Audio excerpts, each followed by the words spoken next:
This week on the podcast, Cody sat down with somebody really exciting, Cesar Idrobo.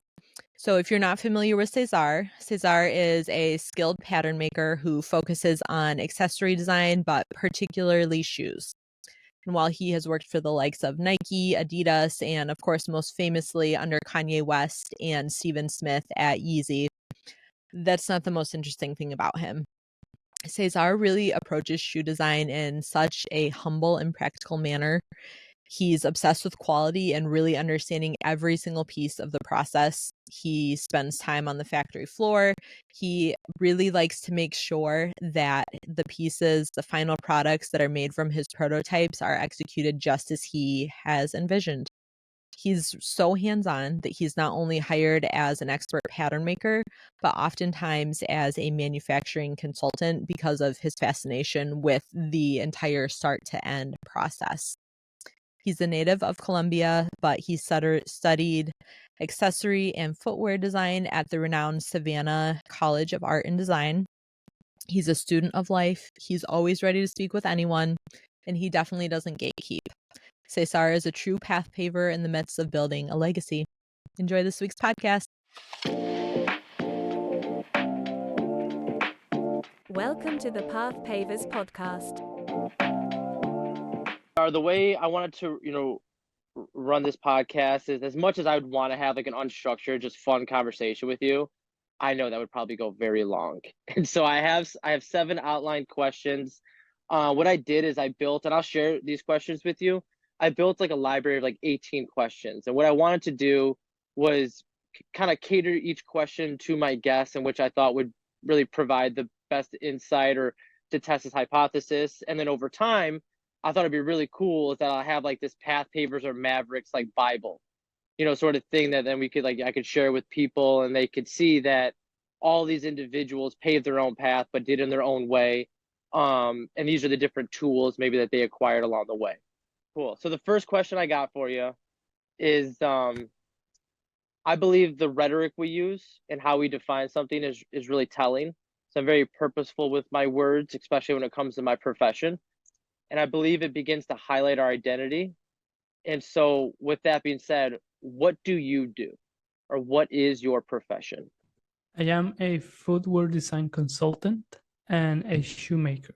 But at the end of the day, I like to see myself as an artist because I am distorting realities in terms of I'm bringing something that is in your mind or that is on a piece of paper onto reality. So I'm going from like fantasy land, like Disneyland, to the real roller coaster. I like to see myself that way because it gives me a lot of freedom, a lot of flexibility to do things outside my title. I agree. Did you always view yourself as an artist, or is that something that came to you over time? I saw myself always as an artist because I was always involved with artistic activities such as painting, back in high school, doing designs for posters, things like that. Anything that was art related, I was involved. And I always see myself as an artist because painting was the most common activity that I used to do. It was painting. And that to me was by default, like, okay, I'm an artist because I'm drawing, I'm creating and making. When things started getting a little more structured, that's when I started looking into my bachelor's and my college and career. That's when industrial design came into the picture because it was the perfect blend of my interests with my skill sets and expertise, and also talent, like the raw talent that I had. So it was like the perfect blend. And that's why I decided to pursue industrial design. Very cool. Do you still paint? And not as much. I do more now illustration because I think it's easier. It's a little bit, it requires less. with painting, you need to have like, the proper space, the proper tools, there is more to it. So I still draw. I'm still like a hands-on person, but not full on painting now, not anymore. Yeah, with two little girls, I know painting is a messy, extreme activity. So I'm with you. Are you familiar with Tinker Hatfield, the shoe designer from Nike? Yes. I studied him a little bit. He was on I first heard about him from a documentary. I believe it's called Abstract on Netflix. Have you heard of this? Have you seen Yes. this? Yeah, and I Yes. loved his like sketch pads, kind of how he gets to an idea for a shoe, and I thought that was just like the coolest thing ever. And so it makes sense that that idea from an artist and being a creative and like you said, bringing the abstracts out and then putting it on paper, and that totally makes sense to me and really cool. And I love that you still do it. I find that when you find something that is like the stem, like the origin of whatever like your profession is, and then you retain that almost like play likeness to it, because it is play, right? Like when you're sketching or drawing, you're playing. It doesn't, you're not like, oh, I gotta go sketch for an hour. I think that keeps this like fluid or flexible nature to the way you approach your work without being so rigid, but it gives you kind of that comfort to, it's not a matter of did I do well or did I not do well? Did I succeed or did I fail? It's more of a question, did I approach my work from my own perspective? You know what I mean? And express myself in my own way. And something that I got from Tinker that kind of helped me understand this point was, I forgot what Jordan it was. It was maybe like the Jordan 10. It was like a black sneaker, and it wasn't the most popular one, right? It did not like impress too many people, but Tinker got really emotional when he was talking about it, because it's like when Jordan's dad died. And so the shoe, and Tinker was going through something, and so was Jordan. And it really reflected the moment of that time when he was making that shoe, the moment of Jordan in that time with losing his father. And I thought that was so cool because it becomes like an art piece that reflects that moment in time. And so when you said distorting realities, it's what it made me think of right away, that you can look at something in a way that describes the artist's perspective in that moment, right? Versus what the artist thinks in all moments. And so that's really cool. All right. Next question I got for you. Yeah. Mm-hmm. And to start this question off, it's a quote by Booker T. Washington. He said, I have learned success is to be measured not so much by the position one has reached in life as by the obstacles which he has overcome while trying to succeed. So my question is, what are some of the obstacles that you had to overcome and were really hard, but looking back, you're most proud of? I think for me, a challenge that I always come across, even until now, is the lack of belief that something can be done. The person on the other side doesn't believe that, and you can do it because either you have done it or you have the skill sets that you can make it work as you're making it. And that's a challenge, very common challenge, is that you have to prove people. I mean, I don't want to say this, but you have to prove them wrong. And that friction, reason why projects or why companies take long to make something, it's because they have to go through a process of reviews, meetings, to make sure they're going in the right direction, which is fine. The issue is when this process either hinders the creative process or waters down the original idea. The original idea. And now after all this process, then you get something that doesn't make justice to the product, to the artist, to the designer. At the end of the day, us, the people consuming this product, are the ones having to live with that execution. And then we're not really getting the best of like the human ingenuity because it's been watered down by doubt, by fear, by the lack of knowledge, then you have something that it's okay. But I think people need to be exposed more to what great looks like, what great feels like. And yes, there'll be moments in times, and yes, there's a lot of products that check those boxes, but it's becoming a rare occasion.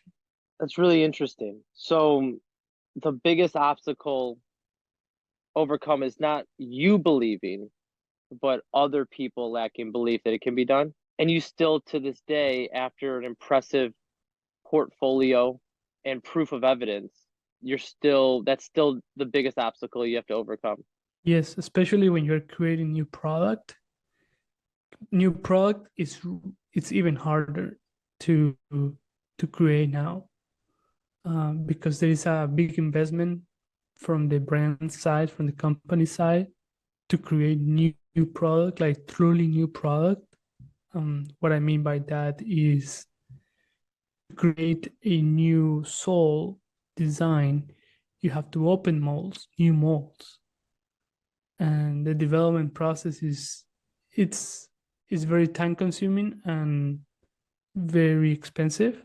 So companies are always trying to, and what I mean by companies is, sportwear brands are trying to be mindful of resources and trying to be resourceful with things they've done in the past so that they can recapture the work they have done before, and it's easier for them to, or I want to say less harder for them to do something they have done before because they have done it, versus going through the trouble.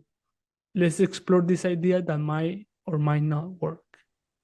So they would rather play it safe than taking a chance. I can see how that could water it down then, because sometimes you remove the pieces, like you remove one piece thinking that this will save resources or be cheap, but that piece changes the essence of what it is. I'm gonna go a little off script here because you said something that I'm so curious now to know. You said you want people to be more exposed to what great looks and feels like. What does great look and feel like to you? It depends on the product, but usually what looks and great what feels and looks great can be often found at museums. And that is the importance of first experiencing what great looks like, because then you can create great product. And that is the importance of having the proper academic preparation, or just preparation. You don't have to go to college anymore, but make sure that you have the proper preparation to do a really great job. Also, that which is here is a little bit of like self-initiative, is that you have to go to museums. Don't wait just for a field trip day to go to a museum and that's it.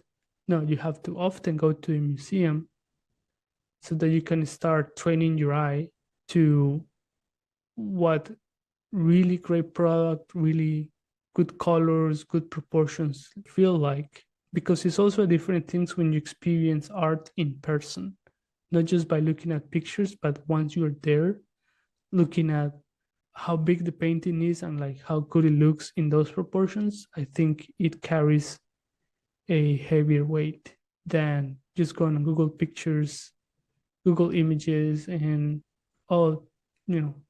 picture, okay, looks good, and that's it. Now when you go there in person, it's a different experience that nothing else can replace that. Proportions and scale is important, because many times, even for me, I've come to a museum and I see a piece that I used to see in art textbooks, and I'm like, oh, I didn't know it was this small. I didn't know it was this big. And it just changes a little bit the notion of your expectations, or like what you thought it was going to be versus the real thing. And I think, even in the creative process, I try to do as many things real, so that people can better assess if that's the right product they want to chase. And yeah, and that's where it comes the importance of, of doing things in person and being hands-on. That's interesting, and I can appreciate that very much. I got one more jump, and then we'll continue down the list of questions. What's the last great thing outside of what you've produced or created, maybe from from someone else that you've experienced or seen? It could be a shoe, it could be any kind of product. I'm just curious from like a reference point, the last great product you've seen, or great thing, or experience, I guess we could say too. I went to my friend's studio. He's an architect engineer. It's not what he had there is not the final product, but it is very close to being the final product. And I love the rawness to the process that he went through to get there. And I think for me, the beauty is the process of becoming this beautiful product. Not as much the result, but the process of it. And I think that to me is beautiful, and is like an expression of, well, human ingenuity and human greatness, because I think that's what makes us great. We have the power to create something from our minds, bring it out, and make it tangible. I love it. Perfect. All right, next question I got for you. So starts off with a quote by Niels Bohr. He says, "An expert is a person who has made all the mistakes that can be made in a narrow field." What mistakes do most avoid making in your profession that you believe holds them back from reaching a world-class level? And if it's not your profession, it could be in professions in general or life. First thing that came to my mind was doing freelance. Freelance is not for everyone. That's fine. But I think you should at least do it once for, I don't know, X amount of time, 6 months, project base, or a year, whatever it makes sense to you. But I think freelance, it's a key player in developing a side of you that you would not develop by being a full-time employee.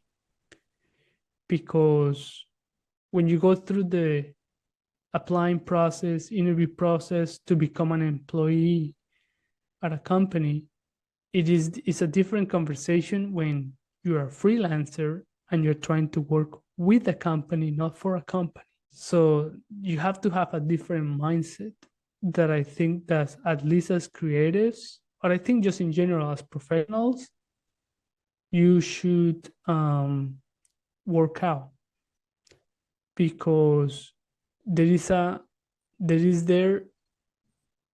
skill set that it's more valuable in terms of, like, when you're a freelancer, you're selling your ideas. Depending on how you sell that idea, that depends on that dictates whether or not you get the job. And I think it's really important, because you're gonna try, or you're gonna be forced to do things that you hadn't had done had you been a full-time employee.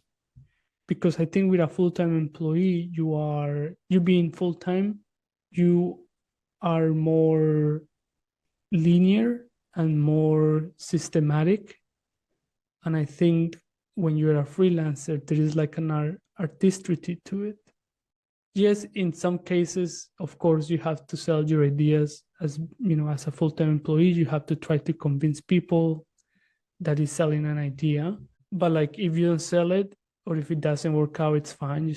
Hopefully you get to keep your job and on to the next project. But when you're a freelancer, it feels like your life depends on selling the idea.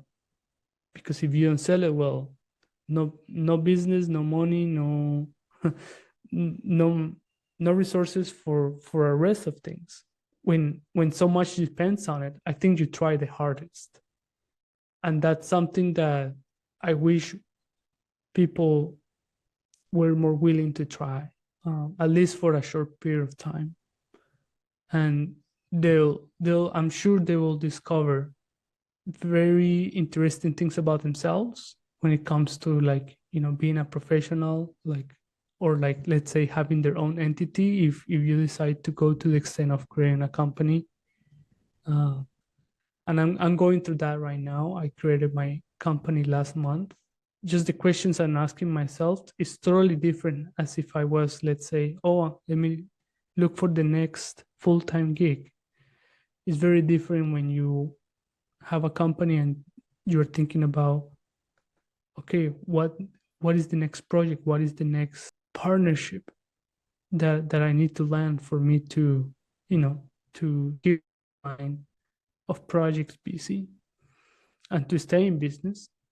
So it's a good challenge to have, being a freelancer and asking yourself what to do. I couldn't agree more. I mean, I think you answered that, very poetically and very perfectly. I feel the same way. I feel that, but you nailed it on the head that it's not for everybody, right? I get it. But like you said, do it for a short period of time, because I have this belief, and I think it's not a unique one, that certain lessons can't be learned any other way than experience. Like, you could read it in a book, someone could tell you, right? But unless you experience it, you just don't quite understand it, right? Love is probably an easy one. Like, you can explain and try to express love, but until you've been in love or felt love, like, you don't quite get it, or until you've got your heart broken, right? Then you're like, oh, okay, man, now I know what love is, but I've never thought about it from the way you said it. And I took a lot of notes there because I liked the frame of mind that, and cause I have my own business, but I did it not out of, a desire to be an entrepreneur. I did it as a desire because I wanted to do something a certain way and no one would let me do it this way.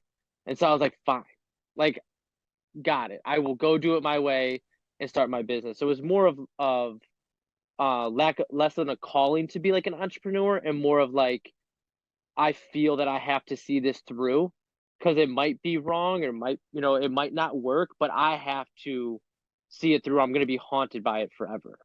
And so the idea of selling your idea as a freelancer, I think is an easy way for someone to switch over. Like, say you've been a full-time, or you work for someone as an employee a long time, you're like, you know what, I agree with Cesar's idea, I'm going to try this.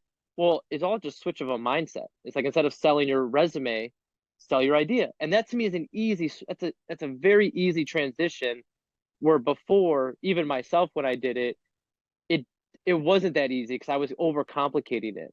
That little switch of perspective that I think that you just did, man, I just feel like it takes a lot, I think, of the stress off. It's like, you don't change as a person, you just change.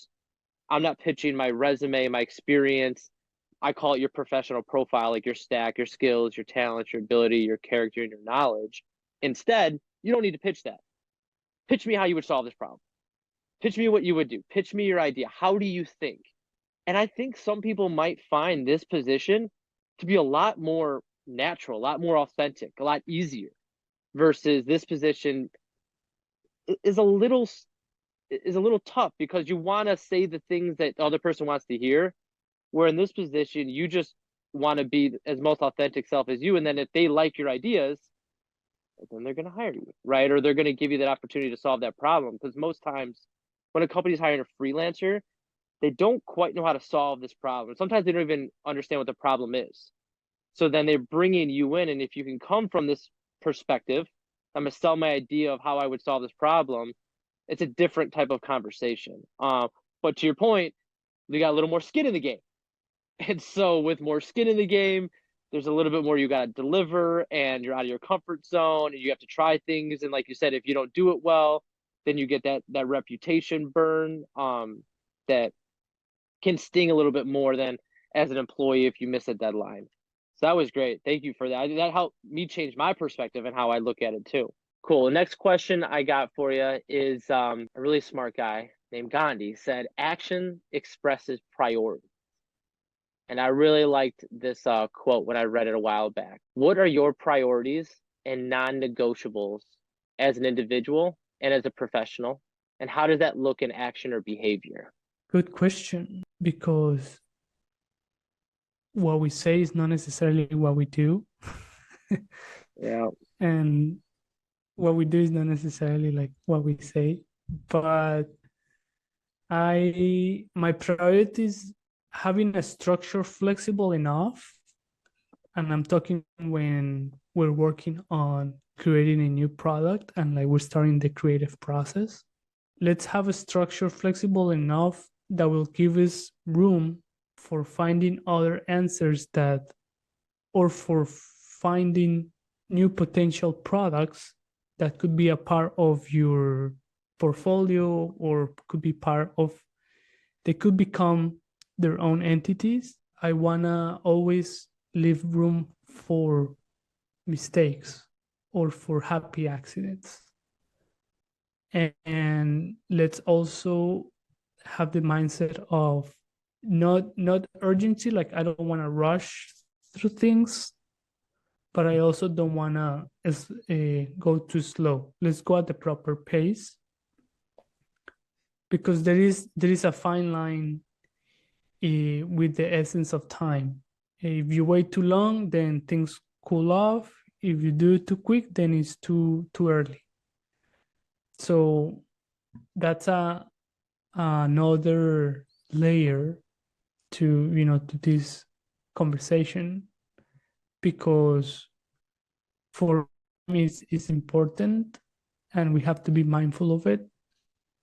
And as you said, like, what you do is what your priority is. So then I want to make sure that I take care of the, let's say, foundations, or let's take care of the things let's take care of the easier wins, and then we can tackle the unknowns.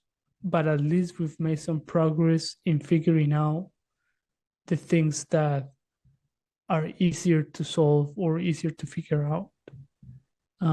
For me, my priorities are, let's start early, and let's start with doing the work that is going to take the longest. Let's start doing it now, because we can put it in the back burner and then do other things in the meantime. And that, to me, that's the creative process, like in a nutshell.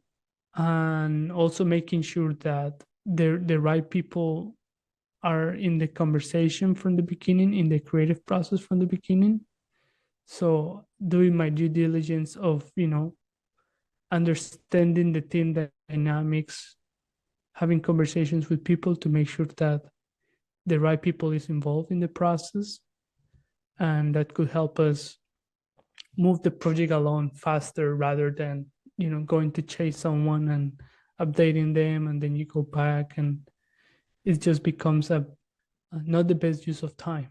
So yeah, my priorities mainly lay on execution, making sure that we're always doing something, that we're making something, so that we can better assess if we're going in the right direction with the product that we're creating. And I like to work most of the time out of real assets, like real references that I can transform or use elements from it to make something new. And yes, I believe those are my priorities, and that's what I do. Oh, something I want to add to that, just like on a personal note, for me it's important to keep despite of how busy I am, to me it's important to keep myself always informed or educated. So I try to read the right amount of books that, yes, will give me the knowledge and the know-how, but also not too much to the point that it restrains my creativity and the freedom to make mistakes, because sometimes that's important when you make innocent mistakes. So I like to read. I try to read every day a little bit, or every week as much as I can. I like to build a habit of reading, so that I can, from, as you said, like, my priorities is knowledge, expertise. And I think reading, it's a sign that, that you care about your craft, about how you think, and that's important. Always reassessing your thoughts, because from your thoughts, that's where action comes. And then from actions, those actions become habits, and then those habits become cultures. So I'm very mindful of what I think, what I do, and then what am I doing constantly. I'm an avid reader as well, and you said something that was really interesting, like read the right amount, right? Because you can overwhelm yourself and read too much, and then it almost like paralyzes you in a way, like you lose like this like blissful nature.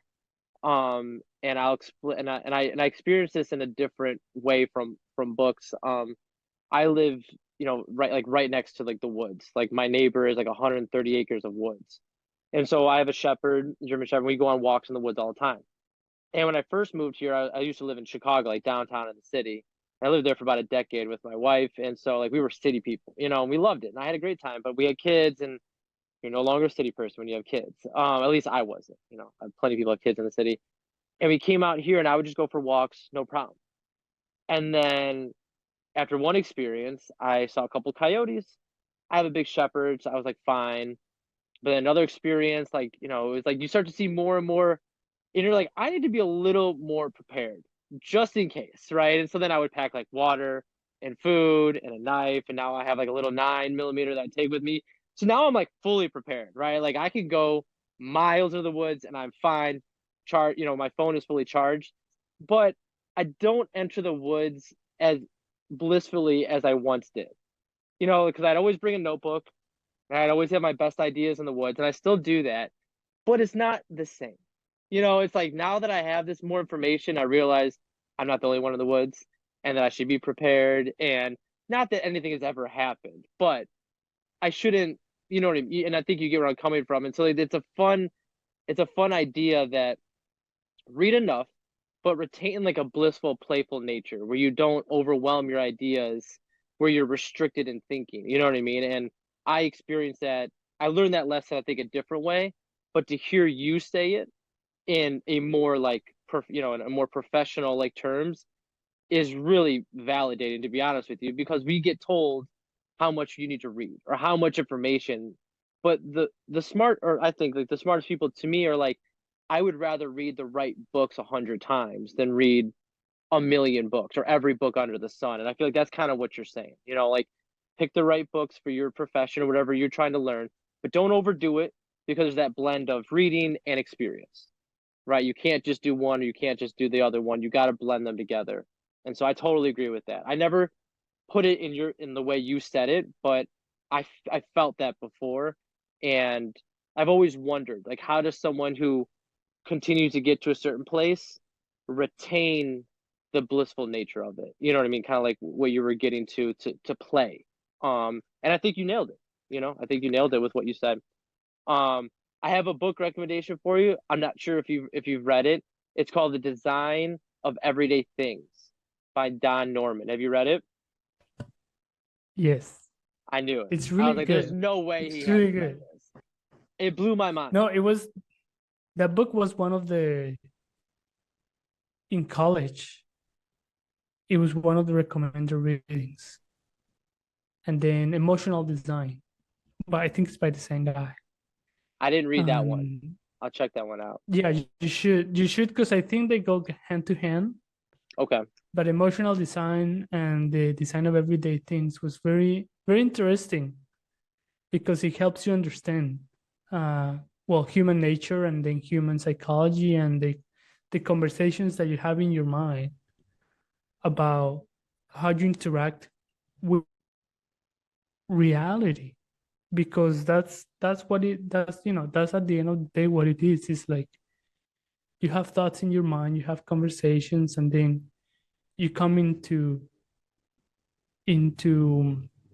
how can I say, like, you come into interaction with these real entities, like tangible entities that spark memories, emotions, or they help you accomplish a job. So there is a relationship there. There is a conversation there that it's important to be mindful of when you are creating something. It's one of those books, and there's a few of these that you read, and then all of a sudden, like immediately you start moving around the world a little differently. Like I just appreciated design in ways I never did before. And it's cool. Like I feel like I all of a sudden like love the littlest things, like the way a teapot's designed, and I can hold it and I just like appreciate whoever did this thought about this, or poor design. Now I understand, like I just feel frustrated with it, but it's not the thing. It just was, maybe it wasn't designed for me, or maybe it wasn't designed with the right intentions. Like you said, like they restricted the resources or they pulled something away, and then that thing lost its essence in a way, so it wasn't great. But I feel like now after reading that book, like I have a different appreciation, like the littlest things, I missed before. And so I knew you read that though. It's funny. I was telling Chloe, I was like, I got a book recommendation for him, but I'm pretty sure he's already read it. Yeah. What is the best idea you never acted on? Yes, I have a lot of ideas that I have stopped continuing working on them, which I regret doing that, because I felt like they would have been farther along, or like they could have like blown out to be something, but I stopped them too early. One of them was, I started in college a design blog, and I started to get into the habit of writing once a week an article or a book review, or just something about design, sharing my opinion. Oh, I really like it. You should, you should listen, you should read it, you should do it. And I started doing that, and I got, I think I did it for a year or so. I should have kept doing it. I should have kept doing it, because I feel like it could have been now something like a media outlet, or it could have been a platform. But I stopped doing it. So we'll never know what it could have been. Another idea that I regret like no acting on, or like that I still haven't. Yes, I'm planning on acting on it, but like I don't think like right now, right this second, but I should work towards that, is writing a book about career advice. Because one of the most asked question that I get in person or in media outlets, how did you reach this point in your career? Like, how did you get here? And I feel like, okay, everyone is asking me this for I don't know how long, for past 5 years. Everyone has me the same question. So I think if I answer that question in a book, I think like a lot of people would be interested in, reading, learning, and hopefully taking things that are helpful there. But I feel like I should start with a career advice related book in regards of how to break into the footwear industry. Because a lot of people like shoes and people love shoes, but they might not know all the things that they could do, that they could, be very successful at. And that's another, that's another layer to this answer, is, you assessing what you're good at versus what you like, and then trying to align both as, as close as you can, so that you can have high chances of success in your career. And that's one of the key elements for people that want to pursue a career in footwear. You have to have a conversation with yourself about like, okay, what are you good at? What do you enjoy doing? And then also, are you knowledgeable enough of all the things that you can do in footwear? Because I think a lot of people don't fully grasp the concept of being a creative or designer in footwear versus being in the footwear industry. I think those are, two sides of the question that people have to answer themselves first. Is that Do you want to be in the industry or do you want to design shoes? And yeah, those are conversations that I want to, like, these dilemmas that we have. And I don't think it should only apply to footwear, but these are dilemmas that we have in, you know, in our career, in our life, where we have experience doing something, but is that what we want to do for the rest of our lives? Or do we want to just have a career change? So like making sure that those transitions are as, hopefully as smooth as possible. So hoping that with this book, I can address those situations. Yeah, that would be I would read it. So at least you got one guy that'll buy it. I'm wrapping up my final I guess touching pieces on a book that I've been working on for like 4 years. Not not because it just took me a long time to get these ideas out, but now that it's like kind of towards the end, it is one of those things that I feel like this massive weight release, not because of anything other than I knew I had to get this done. Like I knew it would haunt me. You have those certain ideas that you're like, they're gonna haunt me if I don't do it. Like I gotta do it, it's gonna haunt me. And it's kind of like the way I hack my mind in the mornings. Most mornings I try to take a cold shower to like wake up.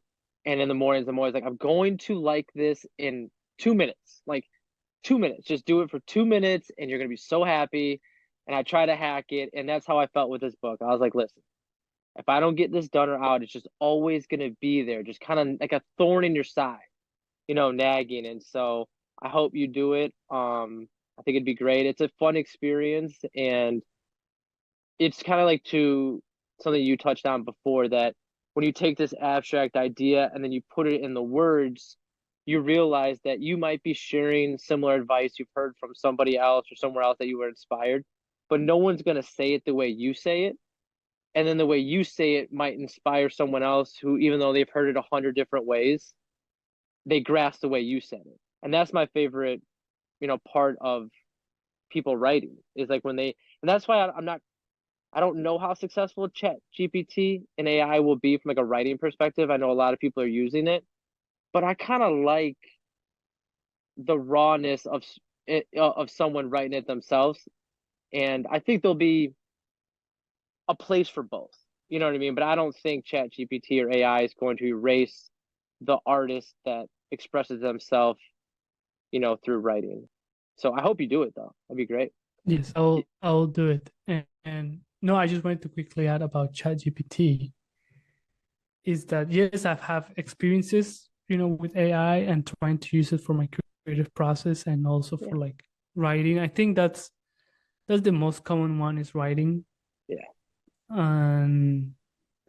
But if it feels very, because I just recently used it. I used it last week trying to create a new about me like paragraph, and I did the input.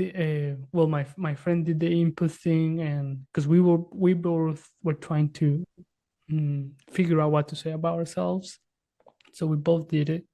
And when I did mine, it felt like there was a lot of fluff, like a lot of foam, or let's say there is a lot of ice in the cup, but when you pull the ice out, the actual drink is this little. Or like in a cocktail, they put like a huge block of ice, but then if you pull out the block of ice, it's like this much alcohol, little alcohol, little soda, little chaser, and then you're like, oh, okay, this was just all fluff. However, I did take couple things, or like the approach, I think it sparked to me a way to do it, to articulate it, that I then did myself.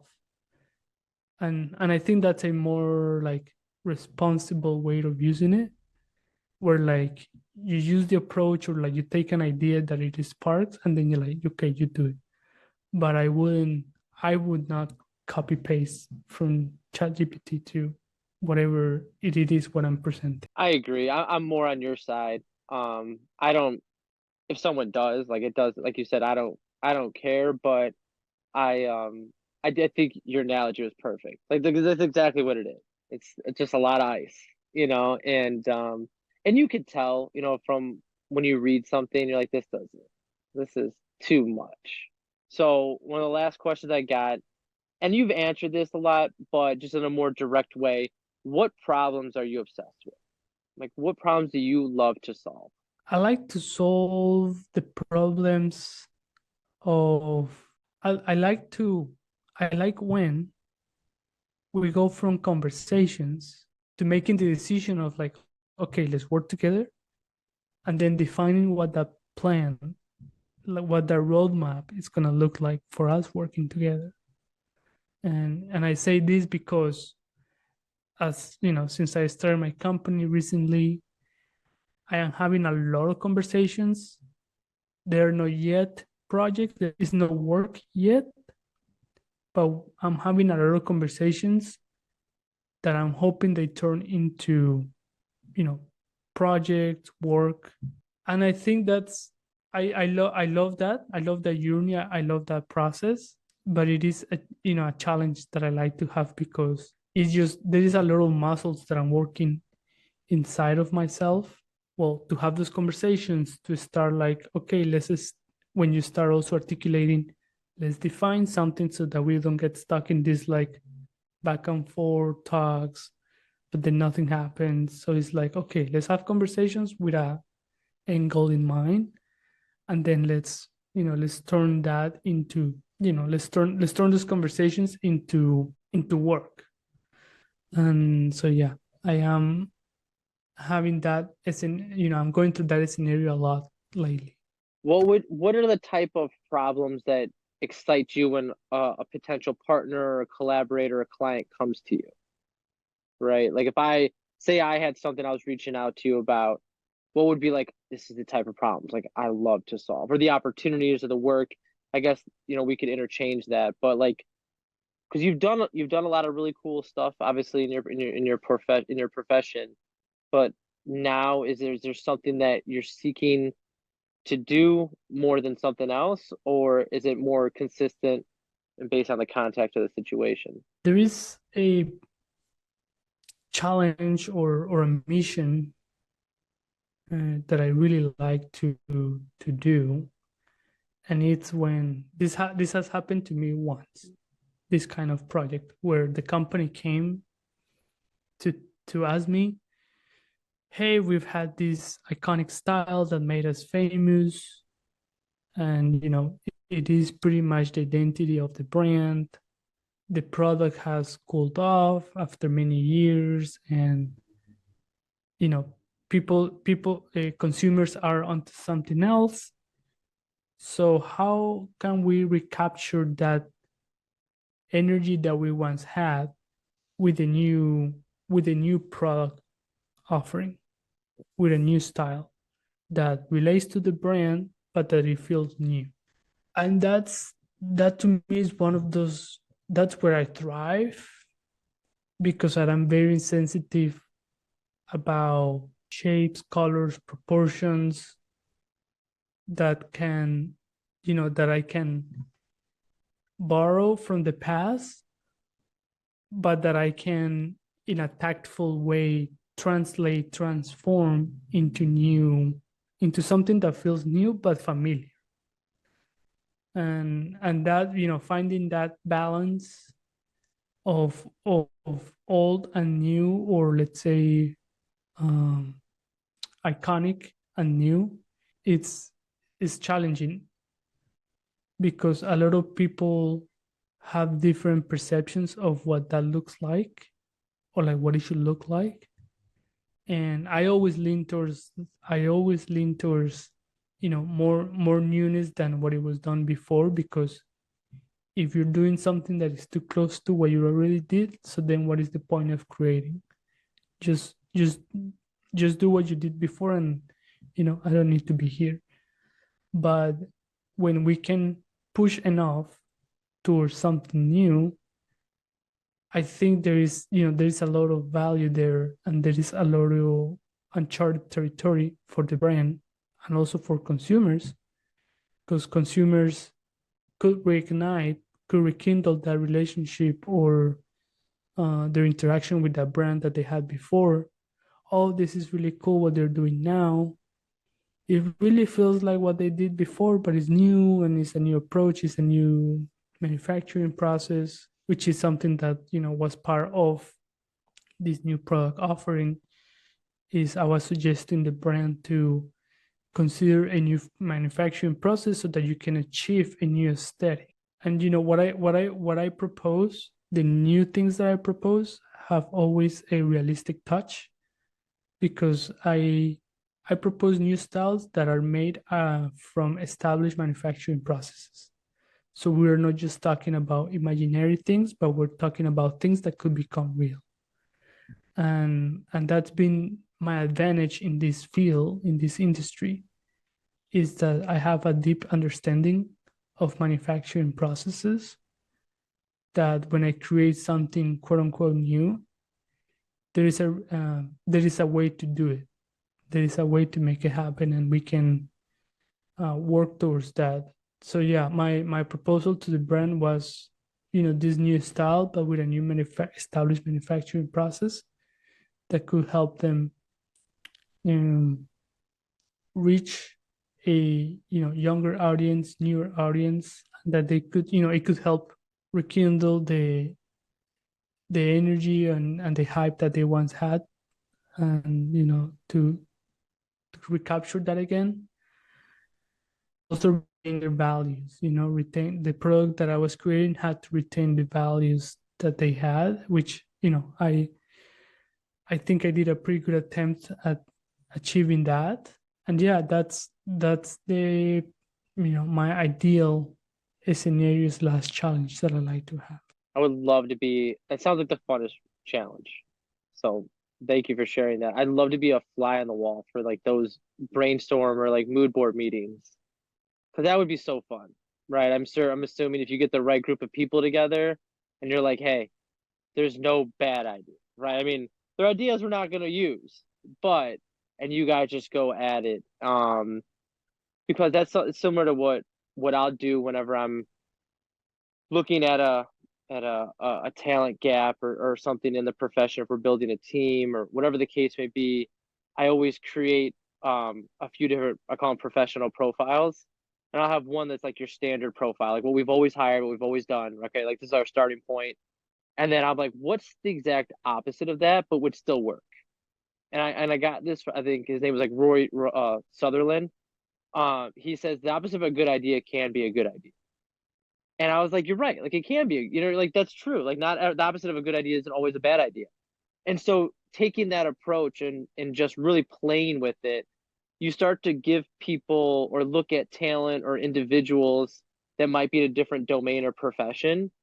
But when you just strip, that domain away and you just look at their professional profile, they could be a great fit. And you see that these like transitions from one profession to another. My favorite one is a research biologist. He went to school, obviously was a trained research biologist, was up in like Antarctica doing some like crazy work, was like in a freezing tent.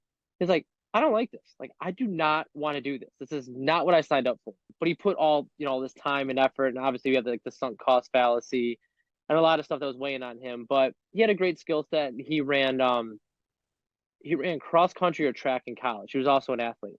He's like, I love sports. I love research. I'm going to go try to get a job at Sports Illustrated. So he went and he got a job at Sports Illustrated, but he started at the bottom, right? Just being like a research assistant. But being a biologist researcher versus a sports one, just by trade, you're going to be trained very rigorously in this one. And so he was an average or mediocre researcher in this domain. But in the sports world, he was beyond measure, right? Because he just was, so he raised up the ranks really quickly and now is a prominent sports writer, research. He's written books. Some of his books are my favorite books I've ever written. And it's like not only him, but only someone with that type of chops of research could have written the books he written. And that's why they're so good, And so to your point, it's like, it's this interesting idea of how can we, and I love this idea, what's new but familiar. Like this was a new profession for him, but it was familiar. Like the researching is researching, but instead of researching here, I'm researching there. And so I love that. Me as well. Like that's my favorite problem to solve too, right? It's like, how do we change something a little bit, but retain our essence? Because that's the type of creative constraints I like. If you give me too much freedom, I'm probably not going to deliver correctly, because I'm going to deliver based on like my taste. And I know with clients, I can't, it's not about me or my taste, right? If I'm hiring people for my team, well, then it is. But if I'm helping a client figure out like a talent strategy or the gaps or something with personnel, well, it's got to be their taste and their preferences. And without those creative constraints, well, then I have to rely on my taste and preferences. And that's not, I think, the proper way to go about it. And so when you said that, I was like, one, the coolest work ever, I assume, especially for a creative like yourself. And two, you have the perfect creative constraints. It's like, it's like the new, but retain the old. Iconic, like, you give yourself, it's almost like, it's like we have a board, you can either play chess or checkers on it. The pieces are going to be different, but you still have the creative constraints of the board. Last question, my favorite question. Do you have any heroes? And if so, who are they? And what attracted you to them, or what do you admire about them? I do. My hero that I keep coming, that I, to the day I still keep coming to him to learn or to just be inspired by it in the element is Ayrton Senna. Ayrton Senna is one of the best Formula One race car drivers that in the history of the sport, and I'm really attracted to his work ethic that made him the professional and that made him the break so many records and all the accomplishments that he had in the sport. But it was all because of his work ethic. And I love that there's been a lot of course coverage about his life, so I'm fortunate that there is it was very well documented, and there's a lot of books and a lot of stuff out there about him, so it makes it easier for for us to learn, get to know him from the inside out. And all the interviews that are also online, and yeah, there is a lot of material out there about him that make you be appreciative of what he did, how that attitude, what you can learn from that, take that and put it, plug it into your system, and then like it's just really very insightful. It's a good learning experience. I think it doesn't matter what field you're, a lot that you can learn from him, from his work ethic, which is what made him at the end of the day, his habit, his decisions, his way of thinking is what made him at the end of the day, at that time, the professional and all his achievements. So that's a hero of mine that that I always look up to, that I'm always like once in a while watching his videos again, his interviews again, and hoping to catch something else. I love that.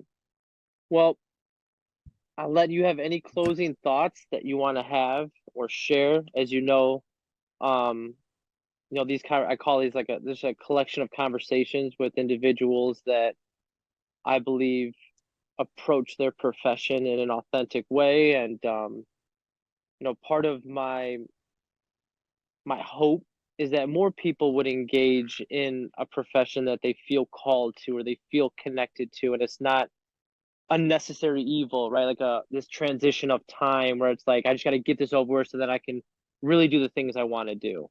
I think today we have so much opportunity and optionality with the way our professional work is designed, and with technology and being able to, whether it be remote or to freelance on so many different platforms, whether it's Fiverr or like the opportunity and optionality today seems to be great, but it's unique and different to us.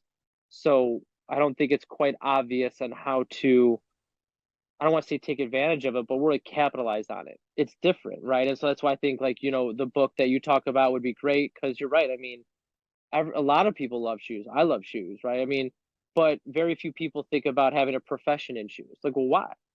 Like, I've never, thought about that. And maybe it's because there's a lack of knowledge or whatever the case may be. It's maybe a siloed thinking.